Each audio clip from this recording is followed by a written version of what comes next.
Both. Either one can be open, but yeah, the links work when you're here and you're on location. I come to play. Right. Right, okay. Are we all ready? We have a full agenda, so I don't want to keep us.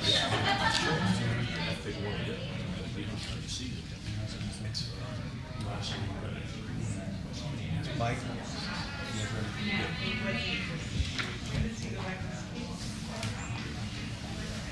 Good afternoon. I'd like to call the Greenwood Redevelopment Commission to order. We're at 4:32 p.m. on January 3rd, 2017. Amanda, would you please take roll call? Mr. Tapp? Here. Mr. Harris?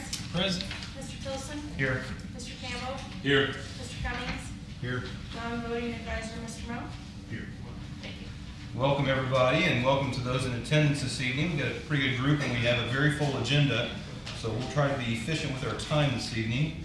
The first item is under organizational matters, and I'll turn it over to our attorney, Stephen Watson, for him to take over this part of the meeting. Yes, we have 4 organizational matters, the first of which is swearing in commissioners.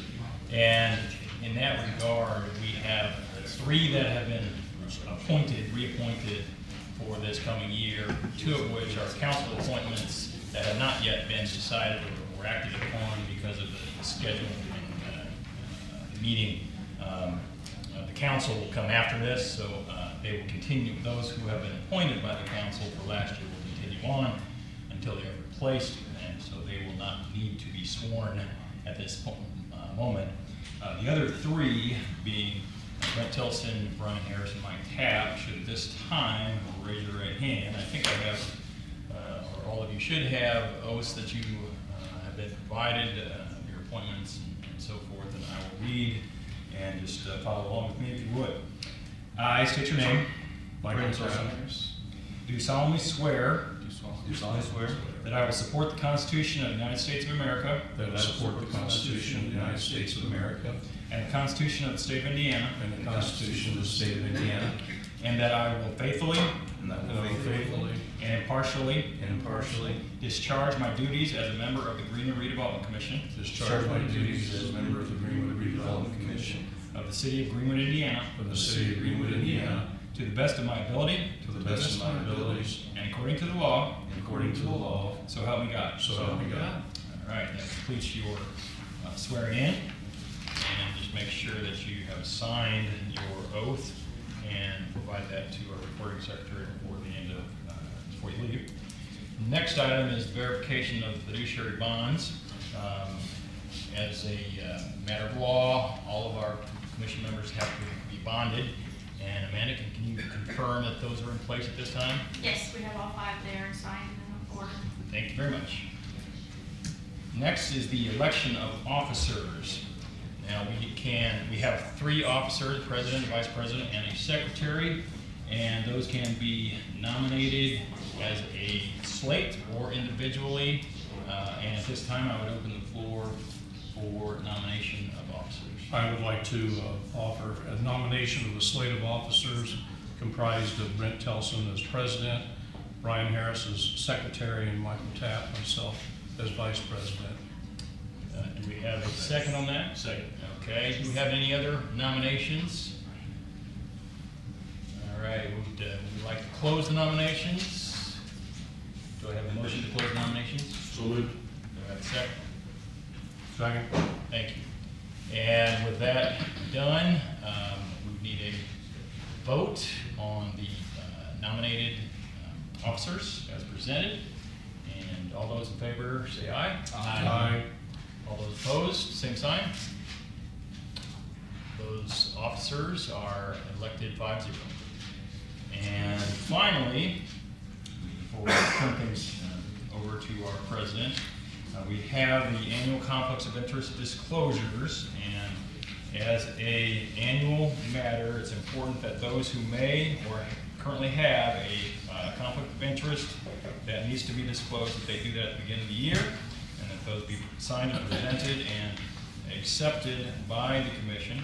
We look to have one from, and I'll just kind of take it in order as I have it here, one from Brian Harris, and this is an annual disclosure in regard to Fifth Third Bank, and he is employed by Fifth Third Bank, which conducts banking and financial services for the city of Greenwood. Brian Harris is employed by Fifth Third Bank. And I would, at this point then, recommend that the commission officially act by motion to accept this conflict of interest disclosure. So moved. Second. And any discussion?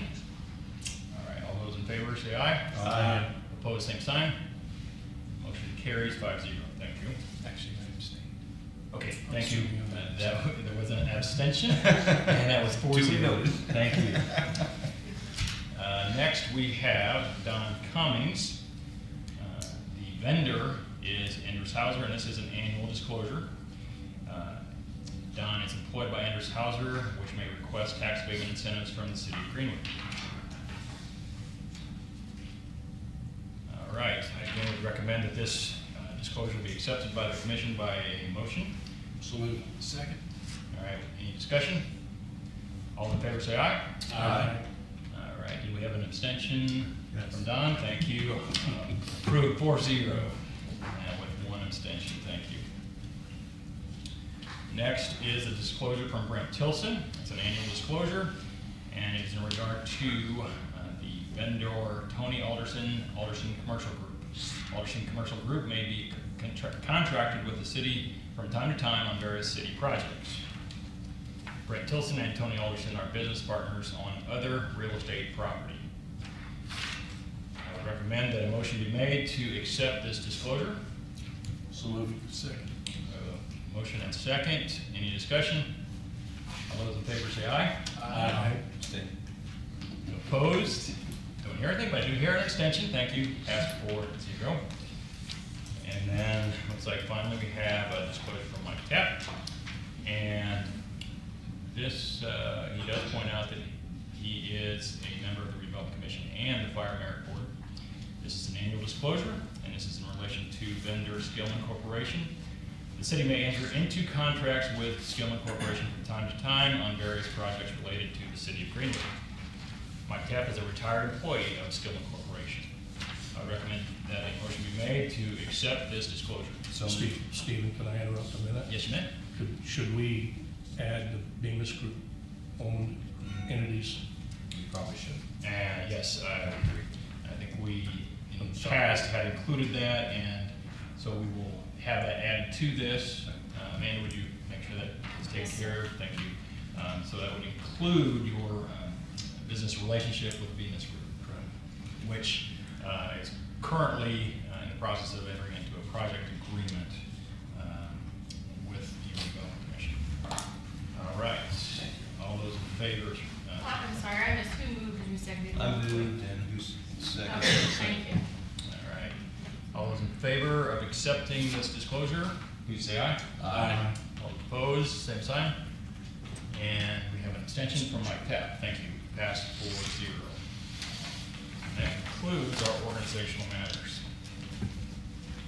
Thank you, Stephen, and thank all of you for, I don't know if you're trusting me to lead as the president another year is the way to frame it, but I appreciate the opportunity to continue to lead in this capacity, and certainly appreciate all of your help as well. I mean, I know a lot of good things are being done, and appreciate all the time and effort everybody's putting in. And as we start a new year, I think that's pretty indicative of the agenda we have this evening being so full. I have a feeling this year is going to be a very full year.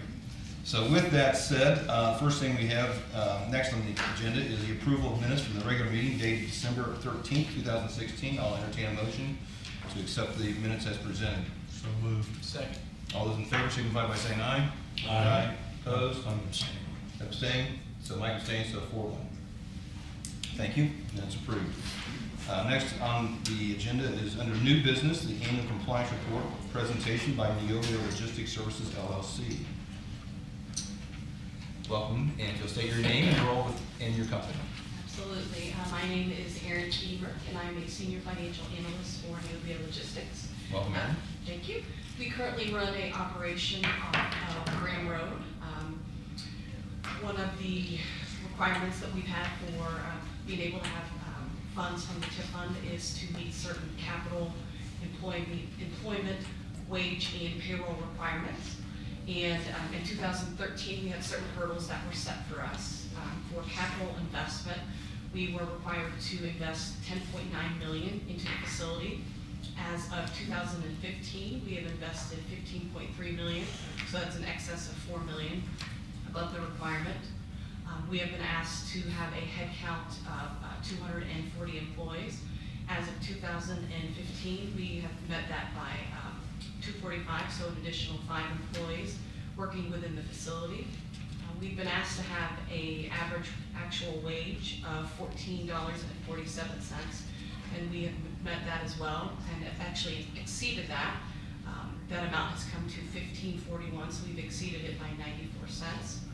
And then lastly, we have been asked to meet a certain payroll commitment, and that is of $7.2 million. And we've actually beat that out of, as of 2015, by $5 million, so we came in just around $11.9 million.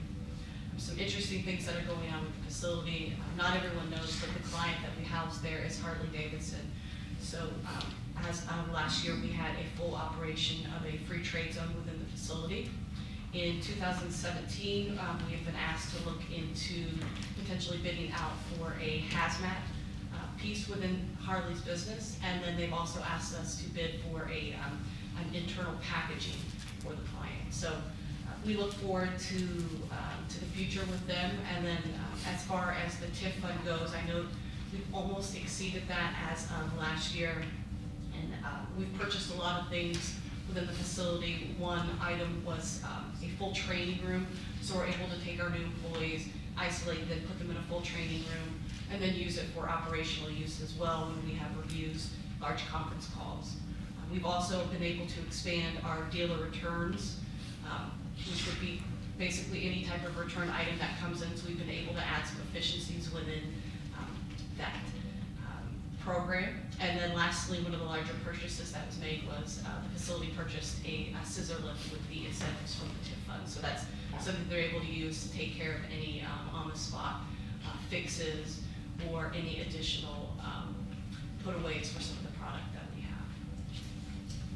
Any questions that I can answer for the committee? Questions from the commission? Well, thank you for coming this evening and appreciate the report, and congratulations. We truly are thrilled that you've invested in Greenwood and continue to grow in Greenwood, and the excitement for the future. So we're thrilled that the success has happened, and this is the type of thing we as a commission are really looking for, is these sort of relationships with a company such as yours, where we can partner together and really create jobs and growth and economic success. So thank you and congratulations. Right, thank you very much. Thank you. Thank you. Do we need to take any action on the report? No action is needed. Okay, great, thank you. Moving on is Resolution 2017-02. It's a resolution approving an application for property tax deductions for certain real property located within the Greenwood Eastside Economic Development Area as amended. Dermatology Inc. doing business as Mid-American Pathology Services. Please approach the podium and give us your name and who you are and who you represent, and welcome. Thank you. I'm Teresa Harwood. I'm a commercial real estate broker with Lee & Associates, and I'm here on behalf of Dermatology Incorporated. This is Amy Summers. She's the business administrator of Dermatology Incorporated. And I'd like to go through this presentation with you, short presentation on what they are looking to do in Greenwood. Dermatology Incorporated is a comprehensive skin care clinic with several offices around the Indianapolis metropolitan area. They do medical, surgical, and cosmetic dermatology. They do all kinds of dermatological, easy for you to say, conditions of the skin, hair, and nails. They're listed here, and they have a website if anyone wants to look at more information on them. They were founded in 1968. It's now the largest dermatology practice in central Indiana. 5 offices around the central Indianapolis area, and 1 administrative office that is now located in Indy. There are currently 30 employees in Greenwood in their medical practice, And they have, this proposal projects growing that to 56 by 2018. They are considering the purchase of an existing building near the intersection of Main and Emerson. There's a map later on that we can look at, but it's close to Sam's. That building is a condo unit. Church of God has the front half, and they're looking at purchasing the 64, 68 square feet remaining in that building. Also taking on an additional 1 acre lot next to that building and building an additional 5,500 square feet onto the existing building for a total of 12,000 square feet. In that 12,000 square feet, they would relocate the 30 doctors and office staff that they have in Greenwood. And they would also relocate the 26 support staff that's in their current administrative office in Indianapolis to the new location. They'd like to start this construction in March of this year with a projected open date of September of 17 for the medical office and a projected move date for the administrative office of September of 2017 or 2018, depending on what they can negotiate on their current lease. The total cost to purchase the new construction and the build out is estimated to be 1.9 to 2.1 million. The next page is a side plan of the building. The pink building in the middle shows the existing, and the orange shows the addition. And that blue on the top is Sam's, so you can kind of see where that sits. The next page is the elevation of the building with the addition. And then next we have a close-up of the floor plan that's proposed. Again, the project timeline is outlined there. And then the next page shows a tax abatement analysis and summary that was prepared by Dermatology Incorporated accounting firm. And then the detail is on the next page. So the chart just shows the overall abatements and how to be paid, and they did a traditional abatement schedule for a 10-year abatement based on the anticipated new assessed value of the building with the improvements. So that's what I have for you tonight. Well, thank you, Teresa. Questions for Teresa?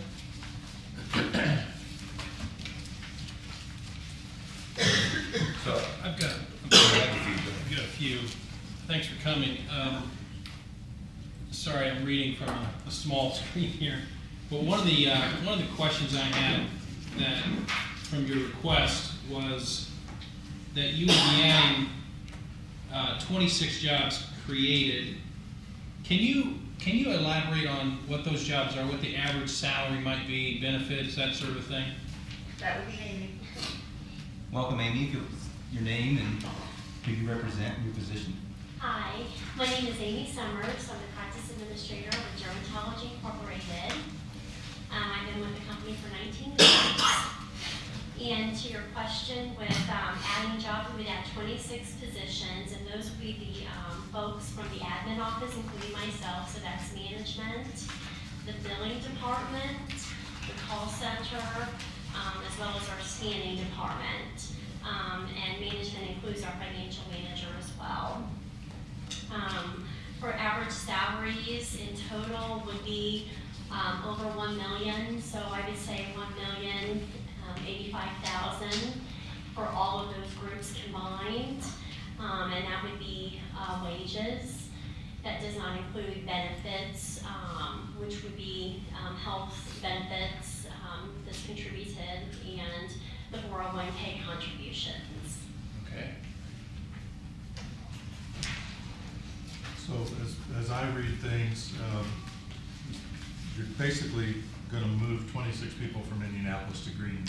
Yes. And that could be as late as late 2018, right? Yes. So up until then, we're just moving somebody from in Greenwood to a different place in Greenwood. Yes.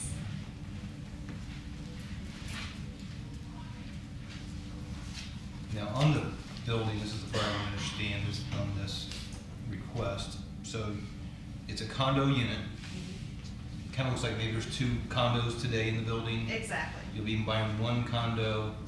You are in the process, or you bought land, or you're negotiating Just looking at it, yeah. Okay. That would be all of this a project. part of this. Mhm.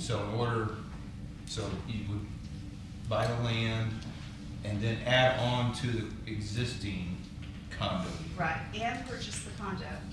So So- none of this has happened. Okay, so the condo, the purchase, but the other condo will not be, this is still gonna be a separate entity, or whoever owns that condo. And has the, I guess, have you sought approval to be able to add this condo onto that one? I mean, on the construction side, are there gonna be, is the ability to add this condo? I'm just trying to think through, I mean, So I know the this has been owner- built for some time, I'm just trying to think about the Right. expansion. So the owner of this condo is Schoolcraft Development, Okay. and he also owns the adjacent land. And so we've had discussions with him Okay. to get the bids. And he tells us everything is ready to go, but we haven't sought official approvals. Okay. And then the new building, is the request for abatement solely on that building? I just wanna make sure I understand. So the request is the abatement for that specific building?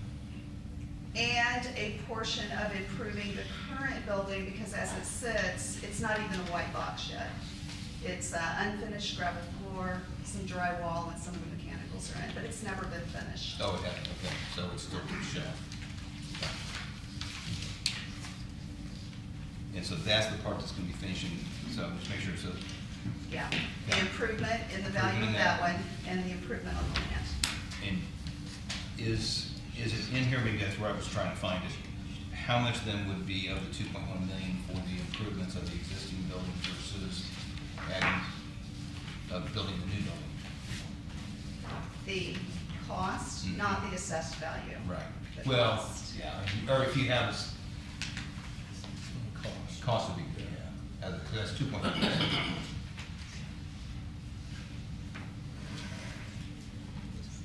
Yeah, we have that somewhere. Okay. I'm sorry, I don't have that at my fingertips.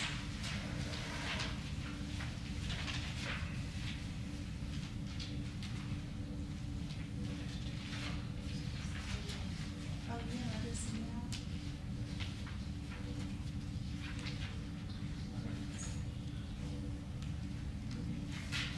It was broken down.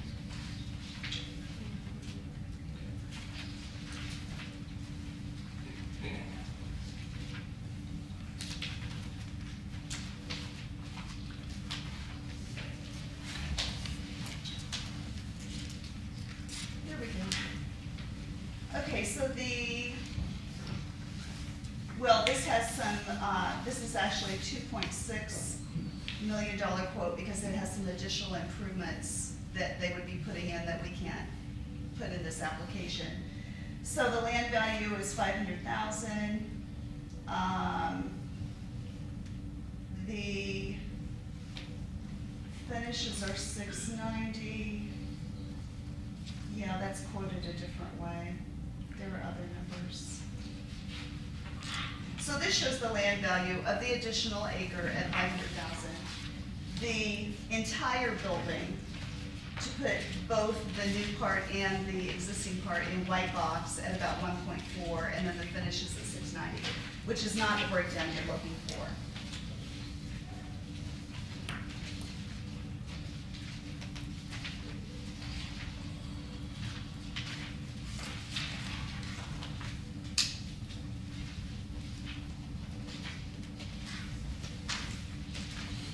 That might be the number I'm thinking of, though, so. While you're looking, I have a question, I'm thinking out loud, and it's not a question for you ladies. More than anything, I think it's a question for the commissioners, including Stephen. I'm confused because we're contemplating granting a 10-year tax abatement on a project that if in fact the new building, the possibility of building a new building becomes not a possibility. No, we have granted a 10-year tax payment on something much less than $2 million. Does that, you know what I'm saying? Because this. Are you saying because it's, the other one is not yet committed to? Right, it's not bought, not built. Right, well, it wouldn't be bought yet until you get this. Well, I mean, Right. but there's a constructability issue here that we don't have the answer to. I'm sorry, I wasn't listening. That's okay. You didn't need to, I'm just, We were talking, so I guess what you're trying to say is we have a tax abatement for one parcel that is known. Right. Another one that may happen in a year to 2 years. right. Is that your question? Yeah, but I think you asked the question, is it possible for Schoolcraft to build this building, this new structure? And we weren't sure, we didn't have an answer if it is possible. Maybe I misunderstood. I'm being I told think- the lot is ready for building, yes, but we have not sought official building permits. Okay, and it can be attached to the current building? Yes. Okay. So it's a renovation, actually. Okay. Yeah, And is it correct that you intend to start the construction of the addition right away, and you're not going to be waiting on that, is that correct? Yes. Do you need both spaces complete to move the medical group in? No, sir, just, the additional space is more for the admin. The existing building would be for our existing staff, as well as, our cosmetic. We're hoping to grow our cosmetic piece of the business. So we've hired an esthetician who started in 2015. We've purchased some capital equipment as well. So we need a little bit more space, for our clinical piece as well. So if you would find that there are at least problems with the current location in Indianapolis for the admin staff, you might delay the construction of the new piece because you don't need it yet. Is that the case? That could potentially be the case, yes. Yes. And on your current space, it sounds like you're leasing it. Is that lease to end in 18? Is that why it's extended out to 18 and you're trying to get out? I'm just trying to understand the timing. Is Yes. trying to see if you can Yes. negotiate an early negotiate out. to get out Yeah. early? Yes, Okay, yes. But it will be over in 18. okay, Early, yeah, early 2019. okay. So, Oh, 19? yes, Okay. yes.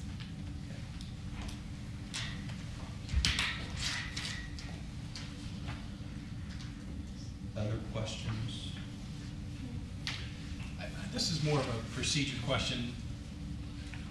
Can we counter with a different offer and put it on the table, or is this something we have to vote on as it is, as proposed? Can we wait another meeting to digest this, and can we, I'm just sort of asking. That actually brings up a question. very good question I was gonna ask Stephen to speak to, so. There's a lot of issues that you've raised. And Bear with us a minute, we're running through some procedural things. I'll start with the simple things. First, our existing procedures for tax abatement call for a 2-meeting process. That may change, but we haven't changed it yet, officially. And if there, as in the past, when there's been a desire to have it condensed into a single meeting, there's typically been a waiver expressly granted. And so if there was a desire to take final action on the application that has been presented, then there ought to be an express waiver of that ordinary rule. Okay, that said, with regard to making adjustments or possibly negotiating a different abatement period, I would remind the commission that this is merely a recommendation, and a recommendation to the council. The council has the final authority, and they can disregard whatever you want to do or want to recommend at their discretion. I would expect that the council would consider your comments and recommendations if it included an adjustment of the abatement period, and whether you make your recommendation kind of subject to the period being, you know, X years instead of 10 years. And that's kind of up to you if you want to make that kind of recommendation. You have some flexibility, in my opinion, in how you would do that. What they have presented and are asking for you to approve, and they're not required to make any modifications to that, is an application for a 10-year tax abatement. And if you just want to go up or down on that, you can, or if you want to make some, you know, conditions, you can do that as well. So, you say something? One point of clarification. The lease of the administrative office does expire September of 18. Okay. We were I'm having a sorry, little side this discussion. is my Carmel office that I was thinking. Okay. 19. I Okay. apologize. Thank you. So a question that as I, for the group as I think about this, you have one that's a shell that's been constructed. So the building's constructed, we have a shell. Then we have a proposed new building. And something I would, want to suggest, I would be more comfortable with a 5-year on the shell than a 10-year on new construction. Because to me, the shell's there, the investment's been made, it's in the community as a, Schoolcraft developed it, I'm assuming. I'm not sure if it did or not, but, He did. okay. And so, we would have one investment, which is kind of finishing out current space, but then we want to encourage new development as well, and new jobs. So some jobs are relocating, and others would be new. Now, we could stay 10-10, or we could make suggestions to them. To me, there's some level of investment. I say, yeah, I can, and I appreciate that. I don't know if it can be done in the tax rolls, and I don't know if you can divide it if it was new construction added to an existing building. So Krista, welcome. Yeah. One point of clarification I would make is sometimes when we look at these, particularly when they go to the council, as opposed to sort of looking at this as a relocation, which it is, you can also look at it as a retention. They are going to relocate. They don't necessarily have to relocate within Greenwood. And this is one of the conditions that they're looking at to relocate within Greenwood is so you're retaining those jobs, which are rather high income jobs. So I know that is, the council has also granted abatements in the past for businesses that have relocated within Greenwood when the jobs were high quality jobs that we wanted to retain within Greenwood. Very good, thank you. To my fellow commissioners, I would think our due diligence, we should find out if Schoolcraft sought an abatement when they built it. Doesn't that have a bearing on this? That could be answered, I think. When was this constructed? Do we have that information, the original? I was just looking for that. Ask. I would doubt it, Don, because it was spec building. I think it was 2008, but I'm not finding that. We don't have a statement on this parcel currently, do we?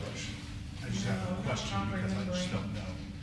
The reason why I asked the question is because if it was constructed after the TIF district was created, I'm confident that it was not granted abatement because this commission has not reviewed any abatement application for that building. If it was constructed prior to the creation of the TIF district, which would have been in that area, I'm pretty confident that was in 1997. Well, I can tell you Schoolcraft does not have an abatement with Greenwood. Okay. I am confident to confirm that. So if they built that building, they did not come through, and if it's just a shell, then I would say does not have one, because it's still in their name. Does the abatement attach to the property or to the project? In other words, if you grant an abatement to the project and it doesn't happen, does that property continue to earn the abatement? It's just curiosity, I guess. Well, one way of answering the question is if the improvement that's proposed is constructed and is later sold to a new owner, it runs with the land. If the improvements that were proposed are not constructed as proposed and change significantly, then I would say that no, it doesn't run with the land in that respect. It was constructed in 2008, just to clarify. to his answer, the conditions that go along with the grant are what are with respect to the jobs and the salaries, et cetera, even though that it runs with the land. That's what council looks at every year when the CF1s are filed, to determine whether they're in substantial compliance with the tax abatement requirements and whether to continue the abatement or whether to terminate it at that point. Okay. One other sort of procedural matter, it's our practice to not only ask for and receive an estimate of the start of construction as well as completion of construction, but because of some past experiences, to ask for a firm start and firm completion date. We don't want you to, box yourself in unnecessarily, but something that is objective that can be pointed to as your firm commitment. As I understand it, it's March 1 of 2017 is your start date, I believe. Right. As estimated, which is fine. And then your completion, I think, was 2019. September, well, for the entire project, right? Yeah. And I would just ask on behalf of the commission, can you provide a firm commitment date? That certainly doesn't have to be those same dates, but some firm date that we can point to as an objective firm date. And the completion date would be the date at which all the staff is moved into the building? Or part of the staff? Just with the investment stuff. Or the investment? Typically, we look at it from the standpoint of the completion of the construction. Okay, which I believe the date we have, what did I do with mine? The date we have in here is still accurate. Amy, I'll ask for your concurrence, but September 1st is still the date it would need to be done. Yes. Yes. It's when our current lease is up in Greenwood for our clinical piece Of 7. of 17 of this year. Yeah. Yes. For the current building, Yes. but the new building, would that be, that's the part we're trying to figure out. As far as I'm concerned, the entire thing's being done at the same time. Okay, Yes, because. And that was okay. how school Yes. prep quoted it. So you think the addition can be completed by the end of September 2017, which is this year? Correct, okay, that's more clear. yeah. The estimated date is 2019. Well, that was to have, That's- that may but be you're gonna have it a done. definition error on our part. That was, all the staff is moved in, obviously all the construction is done. Okay. I just wanted to clarify, because Yeah. there's a big difference between the There two. is a big difference, yes. Thank you for clarifying, because I was under the understanding that you were gonna finish the first piece, No. and then once you had It's some not a sense in the phase. future, then we were gonna do the other project. That's why I was trying to bifurcate them, because they seemed like they were two separate projects versus one overall project. Now I Right. understand, because if you're gonna be taking off the walls or whatever you're doing to Yeah. expand, okay. He has a 6-month construction window. Okay, does that make more sense? Does to me. You might want to box yourself into a slightly larger window, maybe 8 months or something, if you want to do that. Yeah. Give yourself plenty of room, is my recommendation. Yeah, it always takes longer than you think it's gonna take. Right. So, But your lease does expire August 31st. Yes. Yeah. I would just, I don't know that I'm prepared to approve something today. Okay. I think the next meeting, obviously, a chance to digest and maybe even offer a different proposal. One that mirrors sort of along the lines of what you're saying, but also maybe one that's tied to job retention or job creation. Stephen, I'm gonna look at you right now and ask you, is it possible to tie a tax abatement to job retention and or job creation so that certain targets are met at a certain point in time? Well, you have two ways of looking at that. One, it's already kind of embedded into the process. Okay. In that they have in their SB1 form, they've stated how much they are going to be investing and how much they are retaining in jobs and adding in jobs. Right. And each year, they are required to maintain that abatement, come to the council and report on their compliance with those commitments. And the council has the option, if they have not substantially complied with those commitments, to revoke the abatement. Okay. Now, that's not something that's typically done, Right. and so you may or may not want to just solely rely upon that. As a second measure, you can enter into an abatement agreement that has more specific clawback terms and that sort of thing, and commitment requirements over and above what's in the standard forms. And ours is merely a recommendation to the full council. Correct. Okay. I would just want to make one request with respect to if this is pushed, if we do it at a separate meeting, if the RDC could meet sometime before the middle of February. The council abatement process is a 4-meeting process on its own. So it goes through 3 meetings of council, and then it has to be set for a public hearing. Our current 5-meeting process with an RDC and then 4 meetings of council is substantially longer than surrounding communities, and we often get pushback from that from companies and corporations. They have a construction timeline, and they have a lease that terminates at the end of August. So to push your recommendation out to the middle of February and not get that council process started until late February or even March will potentially be, really substantial. If you were to have another meeting in the middle of January, we could go ahead and have it introduced to council and keep the schedule going and not impact the potential of their construction. Yeah, it is on the council agenda for tomorrow. Oh, it is? Yes. It is. Okay. Can you waive those meetings? We can, yes. I don't know that we would, but yeah, we can. Okay. Bear with me, just gonna do the application again.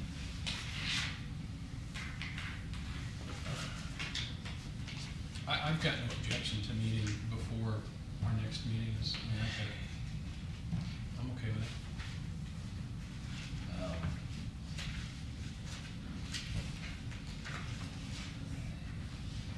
I'm open to that. I don't know that I'm available.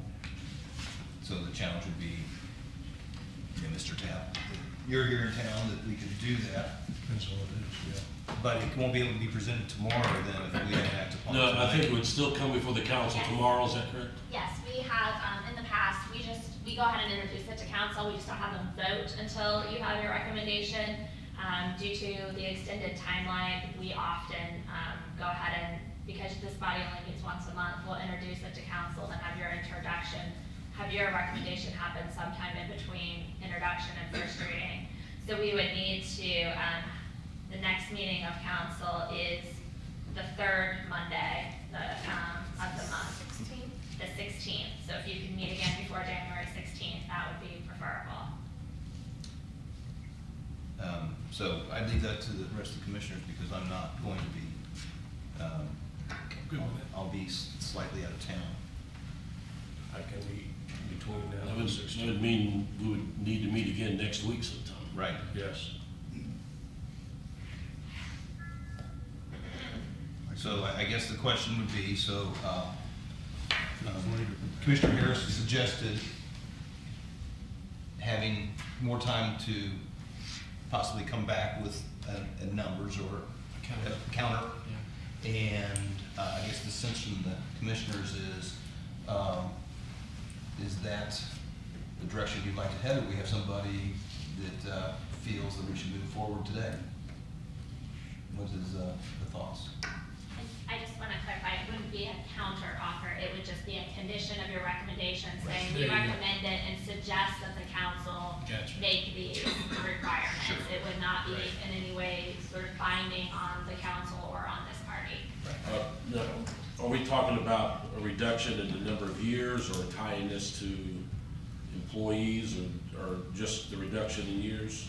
Is that what we're- I think a reduction in years for the part that Brent's talking about, but also maybe looking at being so tied to a job retention and or a job creation number as well. Well, I do know that when the council reviews these every year, basically the only two things, well, they look at 3 things, but the 2 biggest ones are salaries and number of employees. And we have had, while I don't know if we've turned anybody down, we have had companies come back in and explain things to us and tell us why they're not meeting those goals. And I think we had one company that actually withdrew their abatement on their own, didn't they not? Correct, yes. And I would just note that we have not to date made similar sort of requirements on other companies requesting abatements that had lower wages. I think, Brian, part of my comment though was, when I was breaking them into 2, was I thought we had 2 distinct projects.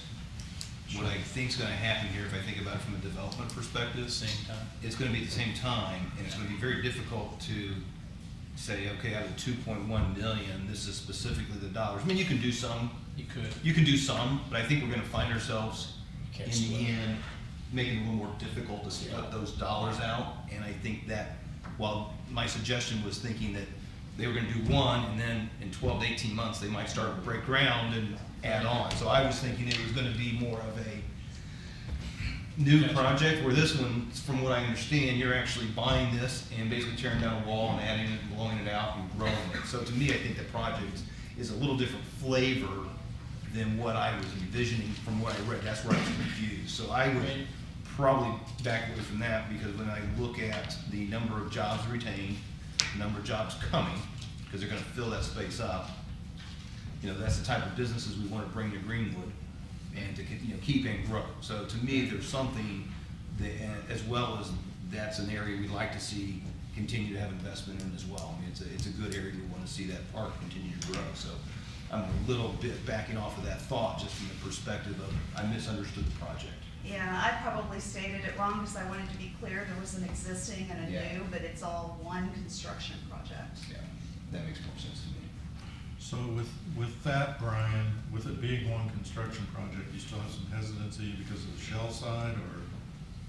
No, I feel compelled to tie this, or make a recommendation to tie this to a job creation. We're talking $101,000 in abatements, and I just feel compelled to somehow tie that. And Mike's explanation on the council side was good to hear.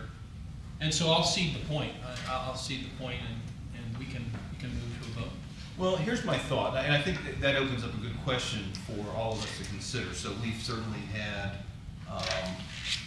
buildings that are speculative of nature that have come before us, where it's really hard to put a finger on the number of jobs that they're gonna be creating, but we understand the value of these projects that are coming to the community.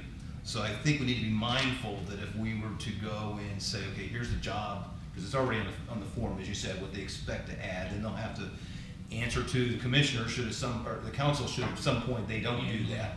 So annually, they have to comply with that, reporting. And similar to what we just had a moment ago from the prior spokesperson from the other company who came before to say, here are the things. Now, there's much more involved than just a tax abatement.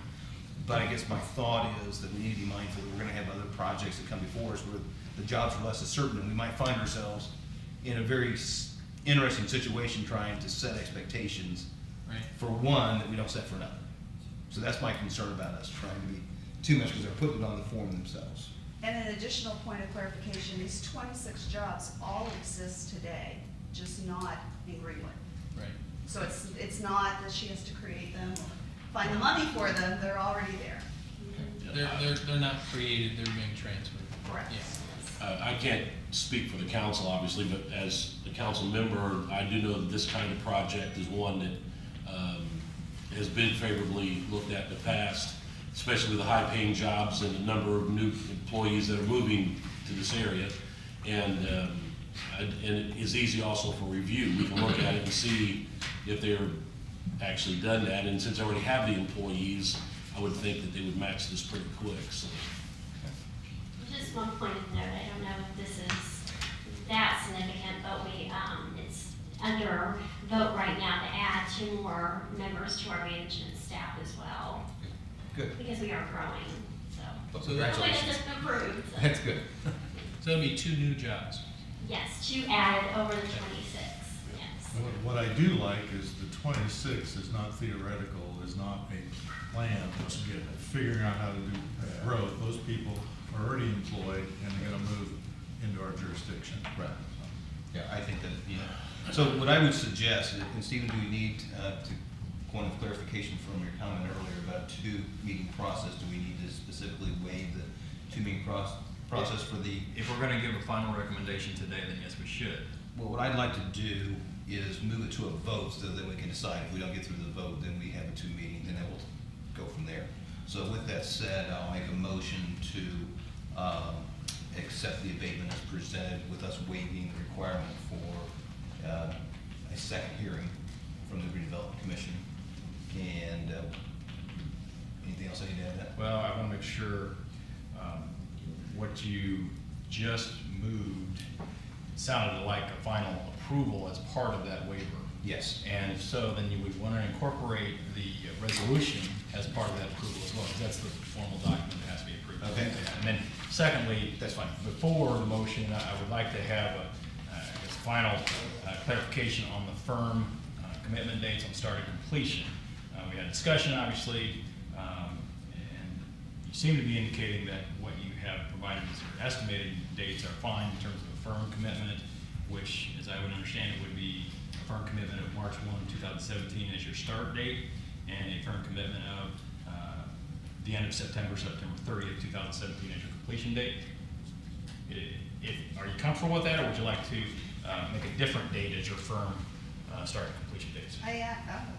I actually, if we look at the project timeline, I don't want to take time away, but the construction period is actually through August 30th of 17.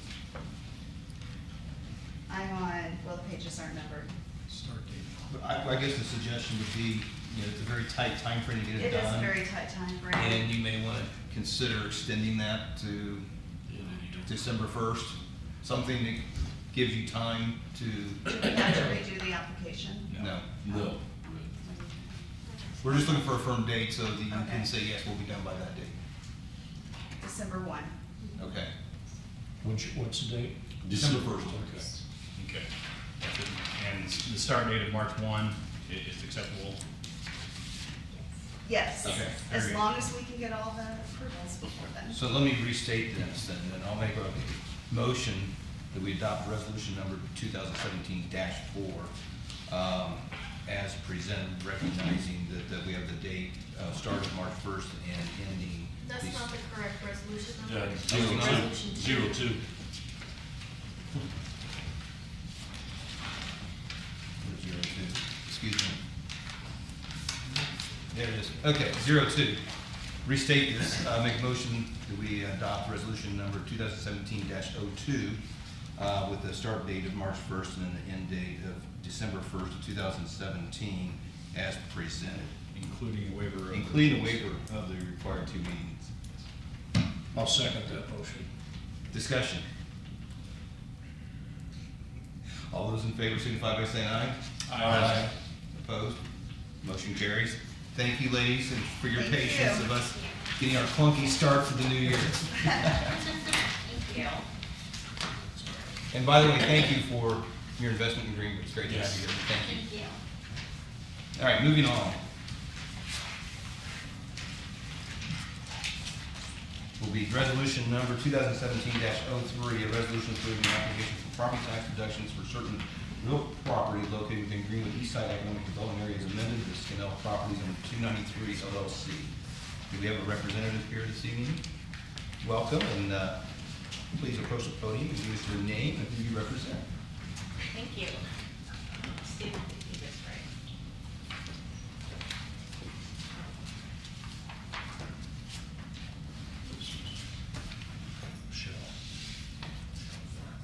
Well, I am Katie Call. I'm president of KSM Location Advisors. Welcome, Katie. And thank you very much. I appreciate the opportunity to be here. And down at the bottom, thank you. Hey, Rob, sorry. I should never be trusted with technology. I have the opposite of it. It's really cool. Oh, We like your touch screen. Oh, very good. Thank you, Alexis. Good afternoon. Thanks very much for the opportunity to be here. I'm here with Alexis Souter, who works with me on our team, and Ian McDonald, who's a development manager at Skinnell Properties. And so we have a brief presentation for you, and if it's okay, I thought I'd kind of start there, and then we can, don't hesitate to interrupt and ask questions along the way, or we can save them for the end. Ian will kind of kick it off with a little description of Skinnell, who they are, and then I'm going to get into the weeds on what some of the project is. Welcome. Thank you. Thank you for your time this afternoon. I'm Ian McDonald with Skinnell Properties. I would be the development manager for the project. Just if you're not familiar with Skinnell, I'd like to say a few things. We started here in Indianapolis in 1990. Done over 200 projects in over 48 states and a few of the Canadian provinces. We've done, or this year we've done $1 billion in work.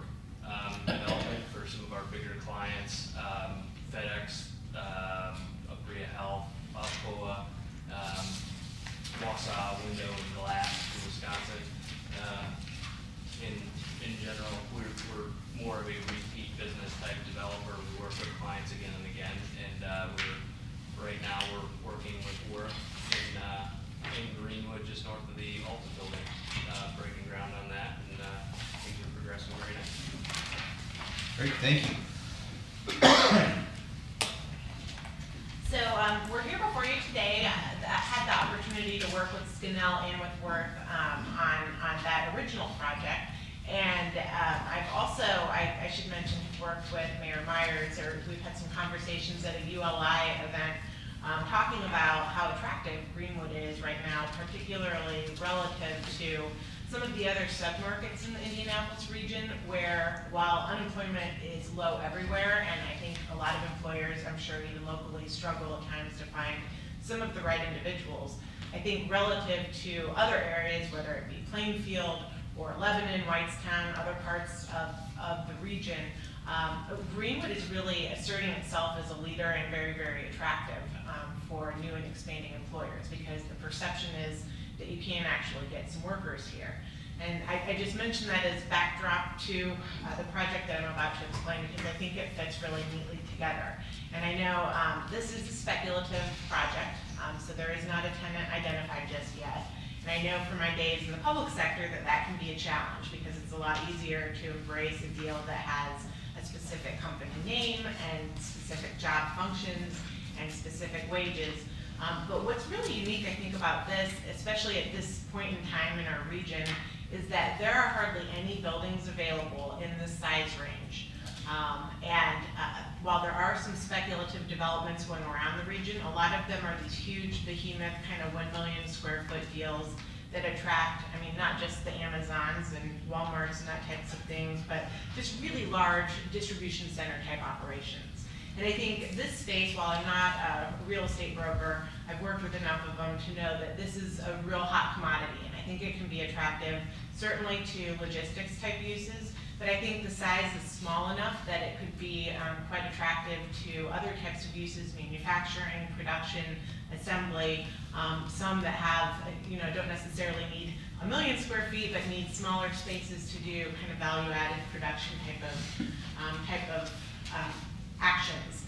And so the total investment is just under $9.4 million for construction of this 232,500 square foot building. And it will be marketed by Cushman & Wakefield all over the country, but to users in the manufacturing, logistics, and distribution industries. The increasing competition, which I sort of alluded to, while there is a lot of inventory right now either being constructed or has been about to be constructed in the really large square footage size, in 14 and 15 a lot of spec development was created, and I think frankly surprised, I'm sure, Ian and his colleagues and their competitors, because it was absorbed so quickly. So these big empty buildings were out there and they got snatched up over the course of 2016. And so now what Skinnell is trying to do, I think, is really to position this property, and certainly to the benefit of Greenwood, to attract the next user that is looking to either relocate to Greenwood, to the Indianapolis region, or to expand from some other part of the region, perhaps. So again, I think the fact that you would have inventory to address the next economic development project, in addition to having strength with your labor market, I think positions you very, very well to take this calculated, measured risk in terms of supporting a project with speculative abatement. And of course, the reason that maximum property tax abatement is so important is because this site won't operate in a vacuum. And should the next project come to town that's looking for this type of space, there will be other options in the region that have maximum property tax abatement. So in order to be competitive on rental rates and that type of thing, it's just a really critical component to the project. I think, I've hit on a bunch of this. While we certainly don't have a crystal ball to tell us exactly who's going to be in there, I think we tried to be conservative and say, at least the market wages, if it were a very low skilled operation, would be in this kind of 12 to 15 hour range. And I think we're very optimistic that because of the size of the building, the type of use may very well merit higher skill levels and higher corresponding wages. Again, I think the location is key. If they're able to be competitive on rental rates with some assistance on the tax component of it. I think that all positions it with the labor market, location, leadership here to really be able to enable Greenwood to compete very effectively for the next project. And just so that you can see where it is, this is one rendering of where it would be located. And this might be a better one because it includes the rendering of Worth Service Supply that I know you all are very familiar with. So that kind of shows it another one, and then from another angle. So very consistent, I think, with the park and what some of the other facilities look like. I know this is an investment for, when you consider these property tax abatements, which are of course phase-in of property tax liability, so they are going to be paying increasing property tax bills each year, but there is a significant abatement here. But two, there's a significant tax payment over time, so it's not like it's a tax holiday, which I know the commission very well understands, but I mention it because I know sometimes people watch at home, and I think tax abatement is kind of a misnomer. In sum, this is kind of the project. Again, I should also mention the tax savings. Those are passed on to the tenant, again, to make the project competitive from a lease rate standpoint. So with that is sort of the overview of the project. I'd be happy to answer any questions. I know Ian would be as well, and we appreciate your time. Okay, and Ian, thank you, welcome. Thank you. Questions? Do you have any kind of a time frame as to when you might expect a tenant? Well, the building is, we hope, well, we included the completion date on the SB1 of 12/31/18. We're hopeful that we will beat that, but as you guys were talking about earlier with some of your suggestions, try to build in a little bit of a cushion there. But I suspect, I don't want to put words in your mouth, Ian, but you would like to have a tenant very close to, if not prior to, the building completion date. Yeah, the goal would be to have one at completion. We've gotten some without having Cushman & Wakefield do a full marketing effort. They're getting ready to. We've already gotten positive feedback on the location and the building. Yeah, that's a great point. Optimistic in that. Sorry to cut you off. The broker had mentioned to us, just anecdotally, that even though no formal marketing efforts have been out there, the real estate community, I kind of liken it to a high school locker room or something sometimes. Word passes very quickly, and the market has already reached out to the gentleman listing this property, saying, is this really happening? Because we have tenants who might be interested. So I think the market is good, but And on the building this size, would you expect 1, 4 tenants? Any idea? Yeah, good question. We've got it set up for 4, so about 60,000 a piece. It's set up to be for 4. It could be 1, depending on the need and the first person that comes to it. So. I'm stuck on the job thing, sorry, it's in my brain today. So I noticed on the application, your job creation or job numbers were set at 0. I realize it's hard to set any kind of a job number when you don't have a tenant yet. But could you estimate for me, with the building that size, just about how many jobs could be created by building a project this size? It's a tough question to answer. I think a lot of community, because the math is so arbitrary to some degree, a lot of communities, I think Greenwood historically, is kind of require us to report on it in the CF1 filings each year annually once a tenant gets in there. But if we, when pressed, I think to consider a basic use, somewhere in the maybe 1 job per 10,000 square foot type of scenario, I think we've found to be generally consistent. Is that for distribution kind of business, or? Yes, I mean, I would expect. Does that get larger in manufacturing? I think that would be the very basic numbers we would want to use as the very low floor of what we would want to try to commit to, for example. I think the reality, anytime that has occurred, it is far in excess of that. Certainly a distribution center operation a lot of times is leaner in the bodies and has a lot of equipment and racking and so forth. I think production operations, if you get 4 manufacturers in there, not only would you have the investment of their equipment, but you'd have a much greater density of users. But obviously, we wouldn't want to make a commitment to the higher density that we're optimistic about without knowing. You always want to kind of plan for the worst case scenario. getting to the firm start and completion dates, we would like to hear what you can provide in that respect. I do see that part of your questionnaire says projected startup date for operation is Q4 of 2017 for building completion, but I think your SB1 says 2018, actually it looks like, yeah, December 31, 2018. Was there a typo there, or is there an explanation? We typically just try to put in a lot of cushion there, just because, you never know what might happen. So you're saying that it is realistically possible that you would have it completed by the end of 2017? I think that's the plan. Okay, yes. that's your plan. Yeah, Okay. that's the plan right now. So would you be able to make, I'm not pushing you at all, Sure. the end of 2018 as your firm completion date, or would you like something else? It's up to you, whatever you want to propose there. We could certainly, I mean, I think if we did it halfway through 18, if you want a shorter cushion. We want you to have as much room as you think you might Yeah. need. And I can't recommend anything for you. Right. We don't want you to accidentally become in violation of the agreement, Right. so give yourself some room. I think the SB1 with the 12/31/18 date is very, gives us plenty of room, and I expect, we like to exceed all of our commitments, which is part of why I gave you the lowball number on the job ratio. So 12/31 of 2018 would be your firm completion date? Correct. Accurate, okay. And then for your firm start date, are you comfortable with the, what would be, I interpret to be March 1 of 2017, or do you want a different date as a firm start date?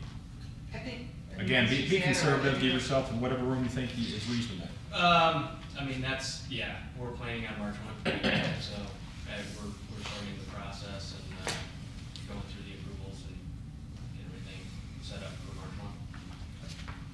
And that's kind of a best case scenario. I haven't seen many construction timelines ever speed up a lot more. They tend to go the other direction. Yeah. So is March 31, 2017 your firm date? Yes. Okay, thank you.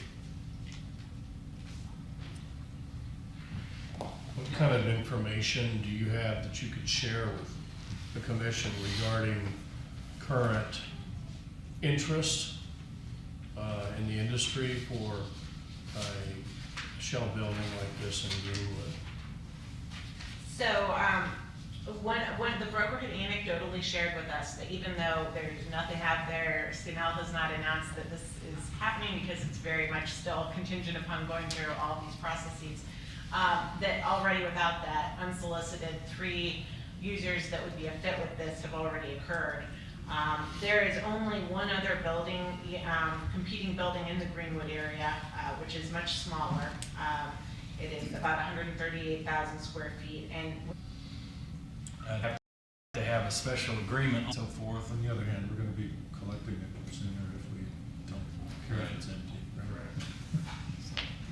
one thing I might add, just from a practical standpoint, since the property taxes are a year in arrears, from a practical standpoint, if they complete the building by the end of 17, it will, by the time it hits the tax rolls, they would be far enough out from it that certainly the city would have the ability to see, to ask questions and get more information if that were the case. Well, thank you. I certainly think this is the type of investments we want to continue to see in this community. Certainly seen a lot of development over in that corridor, and we continue to see good positive interest. So we're excited to have this sort of investment made in our community, bringing jobs, because we expect that, as we said, we wouldn't expect a prudent business person not to build something that they didn't expect was going to be full. Unless you just have cash laying around, you don't have anything to do with it, you just want to put it in a building, but I don't think that's the case. So with that, I would entertain a motion to accept the resolution. Make sure I get the right one this time. Resolution number 2017-03. With waiver of meeting. Thank you. I will make a motion to approve resolution 2017-03 with the waiver. Do I have a second? Second. All those in favor signify by saying aye. Aye. Opposed? Motion carries. Thank you all. Thank you Appreciate it. very much. Good seeing you, and have a happy new year. You too. Thank you. We're just killing it today, guys. We're at Way off my normal schedule.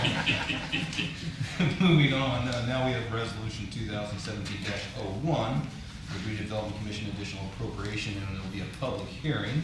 And Adam, are you going to be presenting for us? Just have a quick comment. Great, thank you, sir. 10 words or less. All right, good evening. So I just wanted to add a couple bits of context. So I just want to first say thank you. There are several different individuals that helped with this. We added an element of just adding the outstanding commitments to the appropriation process, just to add some additional disclosure there. Then additionally, by moving this forward in your year, you're essentially being able to get your budget passed in your first meeting of the year. So it's effectively what's happening tonight. So what that means is that Finance Department received your actual tax increment amounts from their December settlement late December. This was advertised obviously before those. So the receipt column in the work paper is on an estimated revenue basis, but the impact is nominal in the grand scheme of things. So this is really built on a revenue forecast, and then as the actual revenues come in, there will be an adjustment for that, but from a budgetary basis, it'll be built on the numbers you see before you today. Very good, thank you. I like the glasses. Thank you. He looks so much smarter, doesn't he? See what happens when he works with us now? Okay, so we need to open this up for a public hearing, correct? So we will open up for public hearing the additional appropriation resolution 2017-01. Anybody wants to speak for? Yeah, anybody want to speak for it again? Seeing none, we will close the public hearing and move on. And so now we need to adopt this, correct? Yes. And so I would entertain a motion to adopt resolution 2017-01, the Redevelopment Commission additional appropriation. I'll make that motion. Second. All those in favor signify by saying aye. Aye. Opposed? Motion carries. Thank you. Now we're getting the speed going here. Now we have consideration of changes to commission procedures, resolution 2017-04. We forgot the tax abatement one. E. Oh, E, flew right over it. That's how you picked up speed. There you go. Consideration of new tax form tax abatement application packet. Krista? Previously, the prior tax abatement package was approved by the Redevelopment Commission and adopted back in the 1990s. It was a little clunky and could have used some streamlining and some revisions. So we have taken a look at it and tried to streamline it and make it a little bit cleaner in those respects. I have reviewed it and Stephen has reviewed it. If you would like to take action and adopt it tonight, that would be great. If you would like to take another month to look at it and adopt it in February, I'm fine with that too. Once you all adopt it, I'll take it to council to make sure they're okay with it, and then we can begin using it. Great, thank you. So questions for Krista?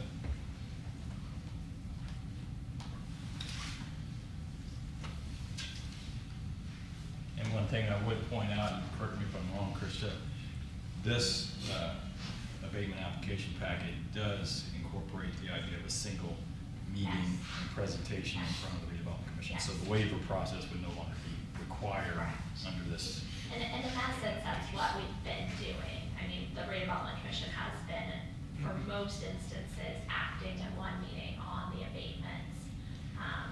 Given, as I stated, that our timeline is significantly longer than some of the other communities. It is one of the changes that JCDC had recommended, that any way that we could shorten our process from what was, if you counted the 6-meeting process in some instances. They thought that that would help make us more competitive.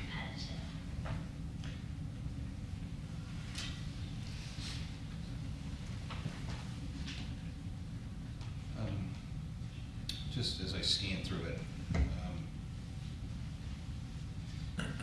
is there, or is it just in how they will complete it as to how many years? There's Trying to see where for that the is. schedule in there, I believe there's a place where they can state whether it's the, I think it's Length of near the abatement back. requested is just, Page 11 is where I'm seeing, I only see 10. 10 years. oh, you're seeing that. I saw that. Oh, there, that's where they did the math, that's just a summary. And then you do say that is for 10 years, said at the bottom down there, see at the top. Brent, what are you looking for? Well, I was thinking on the current application, there's a part where you actually, I found it, it's on page 6 of your PDF document, if you happen to look at that version. It's under the topic of project details. The second item is length of abatement requested, and then underneath that is abatement schedule requested. 1 would be standard, and 2 would be custom, and then you're asked to attach Oh, I see. a custom version. Because it wasn't used that often. Correct. so then I guess then if you go down, the summary of tax abatement projection, should that still be a 10-year, or should that be, that 10-year be removed? So we're summary of tax abatement projections. Yeah, it's already pre-filled as a 10-year.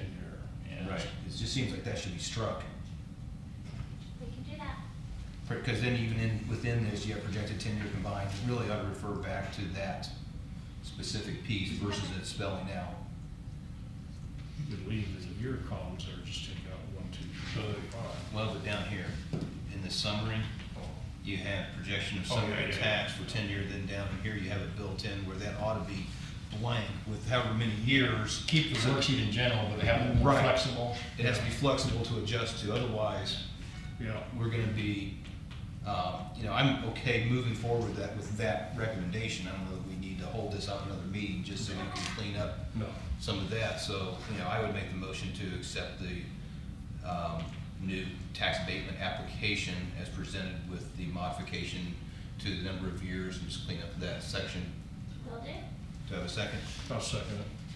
Any discussion? All those in favor signify by saying aye. Aye. Motion carries, thank you. Thank you, and just for later, I do not have a report tonight. Oh, so wonderful. I have to leave, but. Thank you. Thank you. All right, now we're gonna go on to consideration of changes to commission procedures, resolution 2017-04. Who will be making that presentation, Adam? Welcome. While he's coming forward, I would like to apologize for my late revisions to what's been proposed. I was on vacation during the holidays and was not able to get that taken care of earlier, and I apologize. So, thank you, sir. No silly vacations. So, just to recap, I believe at your December meeting, this was kind of at least conceptually introduced. There was some good discussion, and a revision was made to the amount of the actual threshold to increase it from the originally conceptual amount of $50,000 to a $100,000 triggering event threshold. So basically, going forward, the way that this would be defined would be any project that would have a future consumption of TIF dollars in excess of $100,000 would automatically create a two-stage approval process, essentially a two-stage meeting process, where it would have an introduction and an approval type of protocol. And then both the Corporation Council and then Mr. Watson have added additional language to help with adding a supermajority vote to basically waivering, having a suspension of the rules element to this. This is all done just to try to actually help not only the members, but also stakeholders, constituents, et cetera, be able to have ample time to review and add comment. Thank you, Adam. Questions for Adam? Maybe more for Stephen, but, so are we changing, we're not changing the RDC's, or at least the state perception of how we operate. We're just changing our own sort of internal rules? These are our own internal rules, yes. Okay. And by statute, we're allowed to have our own rules. Okay. To the extent that they're consistent with what you're permitted in the statute. Okay, good. That's all I have. you. Any questions? No. Concerns? First of all, I'm glad to see that the amount was raised. Just for clarification, to be sure I understand it correctly, it's really only for money we set aside for projects, it doesn't affect abatements. Certainly wouldn't affect something like the GROW program, which is 50,000 and down. Are there any circumstances there might be $100,000 expenditure that I'm not thinking of, like a normal project that we're looking at? The only thing that I would carve out would be, you would have anything that would, it has to be a known or estimable amount. So outside of that, it would be any basically project agreement or specific TIF incentive that would, or commitment that would be in excess of $100,000. Anything other than that would fall under your typical one meeting approval process. Thank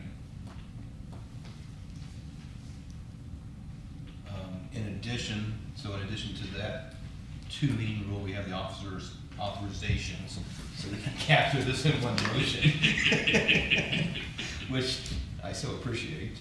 The efficiency that we're now creating within our organization. So while we're adding length to the decision process, we are going to make it efficient when we have a motion. So we're going to save a little bit of time there. So with that, you've had I have time to review these. I would entertain a motion to accept the new, the resolution. Well, no, it's not a resolution yet. It's 2017-04 as presented. I'll make that motion. Second. All those in favor, signify by saying aye. Aye. Opposed, motion carries. Thank you. Thank you, Abby. Thank you. Old business is we have consideration of amendment to professional service agreement with Rundell Ernstberger Associates for the Pleasant Creek Trail Project. And this is one that Kevin presented to us last month, and we invoked the 2 meeting rule and said come back. So here he comes. So this is the first kind of example of us returning him. Amanda, do we have the internet on this? And Rob, can you get to the intranet off of this? I can't be trained on this. Yeah, me too. I don't agree. I just need to check this, this meeting. Or actually, I just the internet.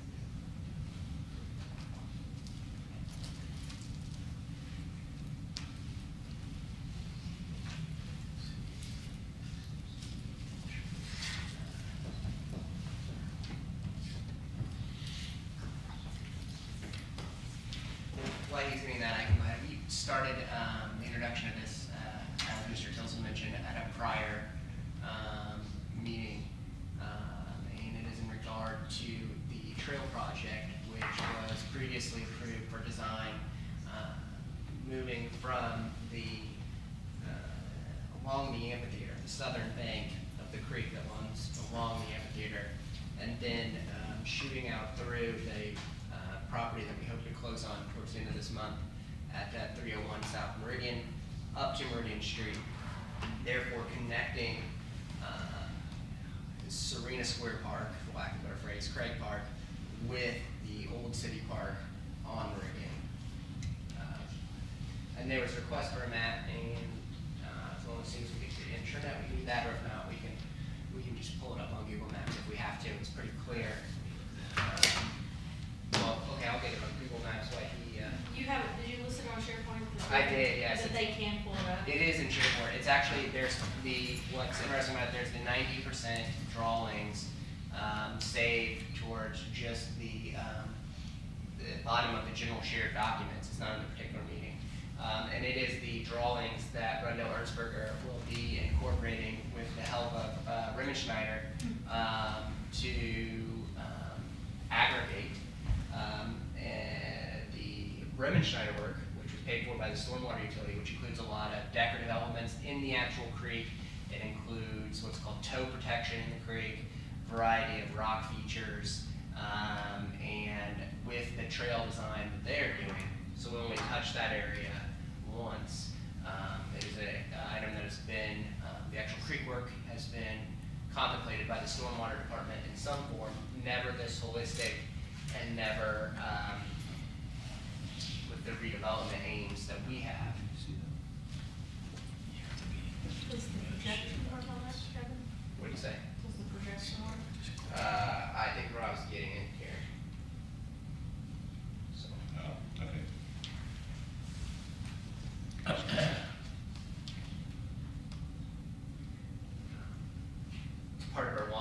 strategy to create a green belt. It's about a half-mile long from Washington Street, where actually where the railroad bridge is, just to the east of Washington Street, where Pleasant Run Creek runs under the railroad, to the part of Pleasant Run Creek that is actually in the back, the southern half of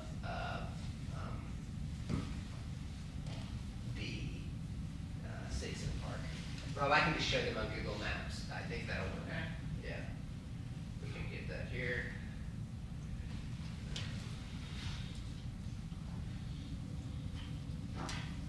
Sorry, but there are a variety.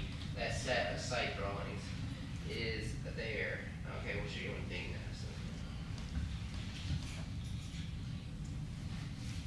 So, again, apologies for the lack of internet.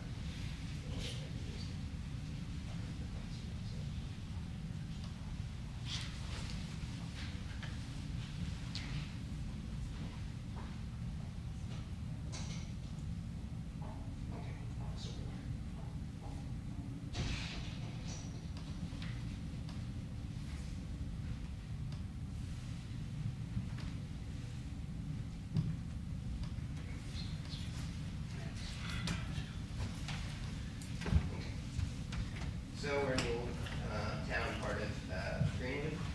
The creek runs from Children's Garden Park, which you can see is up here on the, I guess the right side of the screen that I'm looking at it. Probably easier than one more.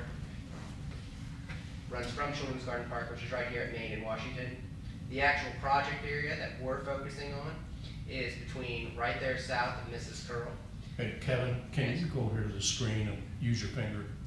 I mean, you're Yeah. talking, but can you go to the, Yeah, sorry about that.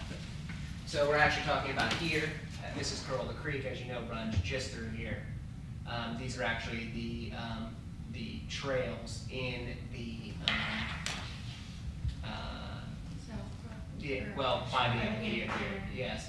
And so the trail will run from the where the creek crosses under Washington Street behind the fire department to where it crosses underneath Meridian Street, just south of the Mrs. Curl site. So that would be the combined project, that stretch of the creek. We've worked other times in different projects on part of the creek over here by Giacomo's, and the stormwater utility currently owns land right here behind Children's Garden Park and has worked on cleaning up that section of it. So this will start to get us much closer to linking this whole about 4,000 feet, 3,500 feet of creek bank from the railroad tracks in Washington Street to, as I zoom out here,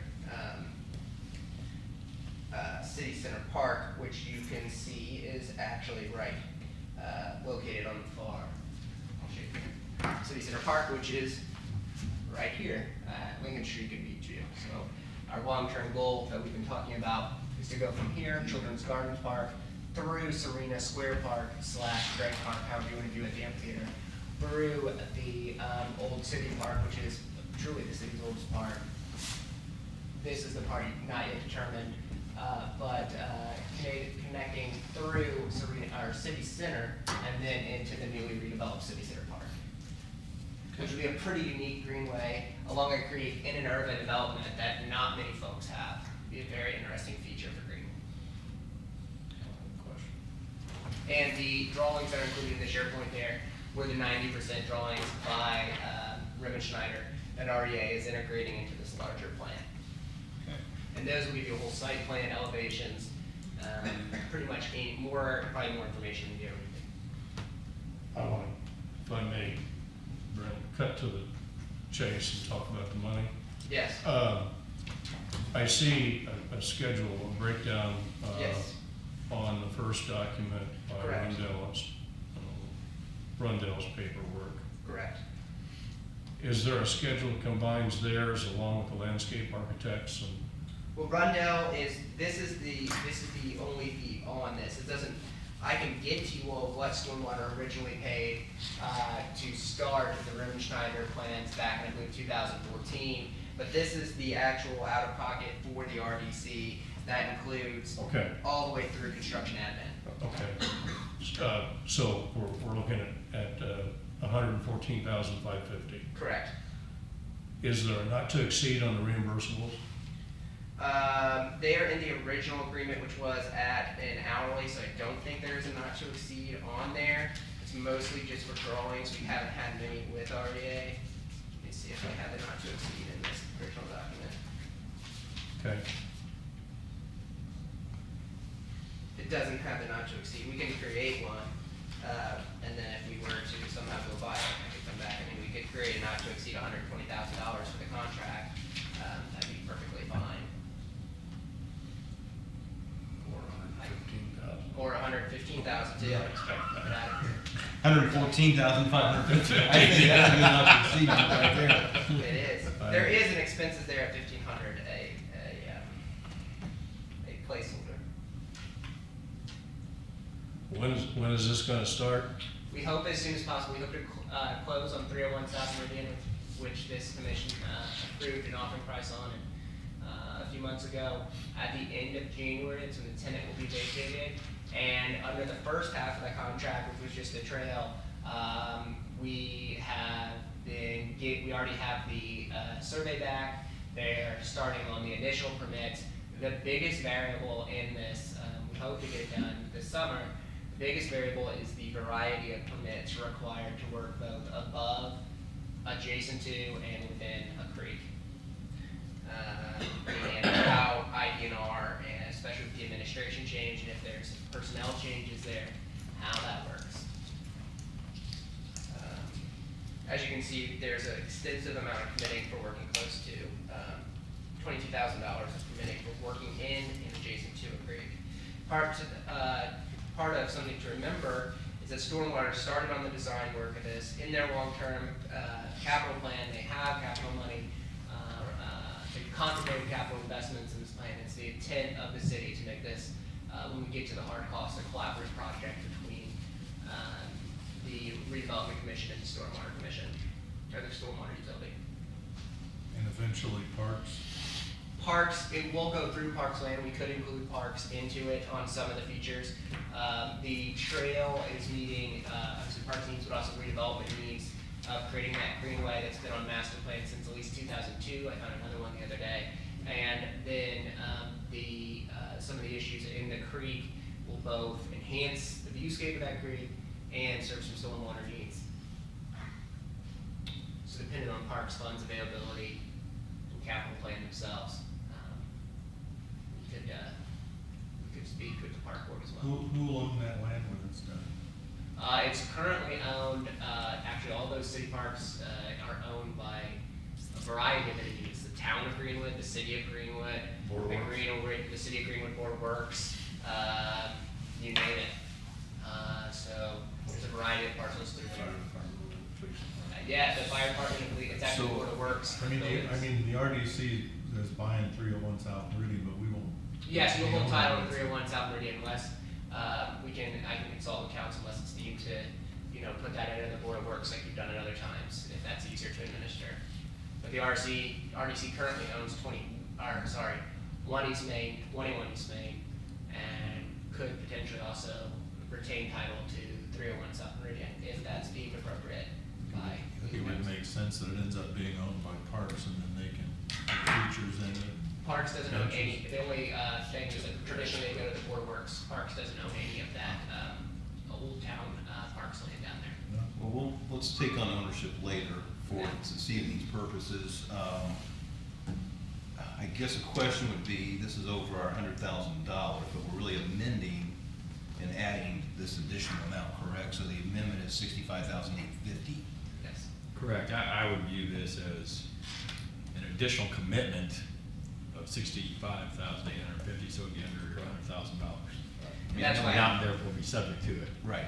But I know we met treat it last. however you want. I understand, but I just wanted, for our purposes, I bring that up so that we understand, even though it's actually 65,000. We've already committed to a certain amount. This is We don't an want to additional avoid amount. the club rules. And I think this was discussed at the last meeting. So It was, technically we had to, but it wasn't technically, it was before we actually made the meeting rule. So I should have done this one before I did that one. And it would have been a heck of a lot easier.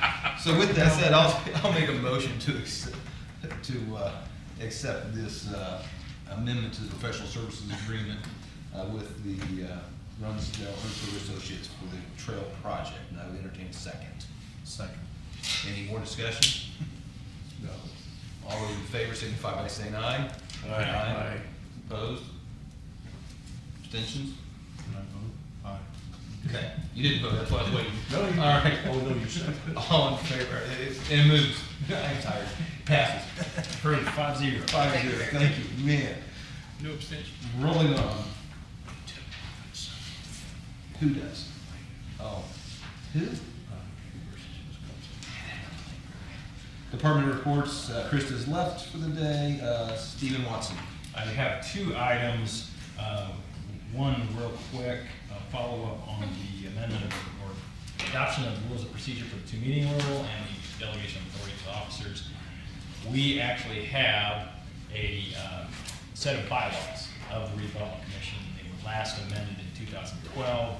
It'd be my recommendation that these rules be ultimately be incorporated into those bylaws. I reviewed that and was hopeful that we'd be able to do that for today. However, when I looked at those amendments or those bylaws, I found several other provisions that were no longer consistent with state law and so forth. It deserves more revision. So, in future meetings, you might see us present an amendment of the bylaws to incorporate this as well as other things that need to change. Secondly, a kind of a tidy up matter of sorts on our finances and our commitments for the One Click project and the Clark Pleasant collaboration project. Both of those no longer have any outstanding balances or commitments that we will be obligated to pay under those agreements. However, on our reports, we still show, I think, approximately $200,000 on One Click project that's committed, and then 30-some thousand, I think, on the Clark Pleasant schools. We've had some discussions with Adam and Kevin, and it was suggested that we start a procedure of sorts or a practice of expressly by motion when a project closes out and there's no more liability that we anticipate, and there are existing committed funds that no longer need to be committed, that we have a motion to expressly close out that commitment and release those funds back to our general unencumbered status, so to speak. And with that, I would propose or recommend a motion to, I haven't drafted this out, but to consider, and I'm going to break it into 2, on the One Click project, the remaining committed funds as being no longer encumbered, and that therefore those funds should be closed out and returned to an uncommitted status. So moved, do I have a second? Second. Any discussion? All in favor, signify by saying aye. Aye. Motion carries. Next. A similar motion, I would recommend that on the Clark Pleasant collaboration project, that the remaining $30-some thousand, I believe it is, of committed funds be closed out and treated as no longer committed. Can I put that in the minutes, 30-some thousand? Yeah, Will you have that? We'll find the exact figure, how's that? Okay. well, can we just say all Sorry. uncommitted? All funds? uncommitted funds. I'm just getting a little. Or all punchy committed here. funds under that project. Yeah. So moved, do I have a Thank you. second? Yeah. Now, discussion on this one. Was there a sunset date for this, because we committed money for the school investment, and have we reached out to them? Because the One Click was very specific, because we know how that ended. Has this one been formally finished and we need to? I think it's formally completed, and I double checked the minutes from April 12. Dr. Spray came before the commission and reported having completed that project, and my recollection was that we had a specific question: are you going to need any more of those funds? And his answer was no. And I think the minutes reflect that idea as well. My understanding was too that we had committed up to a certain amount, and they were able to save money on their part, so it reduced our commitment, is why we have money left over. Good. Call for the vote then. All those in favor signify by saying aye. Aye. Opposed, motion carries. Thank you. Thank you, that completes my report. Great, thank you. Moving on, Mr. Richards. Thank you. See how efficient he is. He stayed for that. City Controller, I Jody have Long, any? nothing over what Adam already said. Very good. Thank you. And anybody from the mayor's office here to present? He's at the IU game, huh? Okay. Next is the claims docket, which was provided to you for your review. And the claims docket in the amount of $250,680.68. I'd entertain a motion to accept the claims docket as presented. So moved. Second. All those in favor signify by saying aye. Aye. Opposed, motion carries. Under other business, I do want to bring something up to consider. And I'm not sure necessarily the mechanics of this. Adam and I discussed this, and it's been brought up in a couple other meetings, that the naming of TIF zones. So we currently have one that's referred to as the Cabela. And it just seems appropriate that we amend and change the name of that TIF zone. It just seems kind of out of step, and I don't know that we should name it after any company anyway. I would agree with that, and I would say if we're gonna do that, we ought to look at some naming consistency anyway. You know, as somebody who came to the commission a year ago, it was pretty confusing how they were named. There was no consistency in it, so I would suggest looking at that. So I want to bring it up. I mean, if you're all in agreement, what I'll do is ask, Adam, I see you out here, but if we can work with Kevin to, at the next meeting, address the naming of that one. And I'm not sure what the mechanics need to be for us to change it, but it just seems logical that we need to change that. That one's gotta go. And so, wanted to at least get that out there for our consideration. With that, any other new business or old business to come before the commission? Seeing none, we will adjourn at 6:16 p.m. Thank you all. Thank you for the audience who stayed. You're certainly beautiful faces. Appreciate you being here. We're adjourned. Well, a lot of people left. I'll say, is this your thoughts? That was from Pirates. I can look at it too. Go ahead and take it. You could rename it the Disastrous Cabela Project District. Sorry. I got the recorder on. I hate to call it. The one that's Yeah. Look at you, you made sure we stayed the whole meeting. Is it really?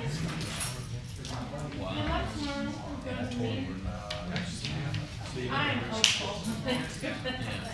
Yeah. They want to change the whole thing. Be a lot.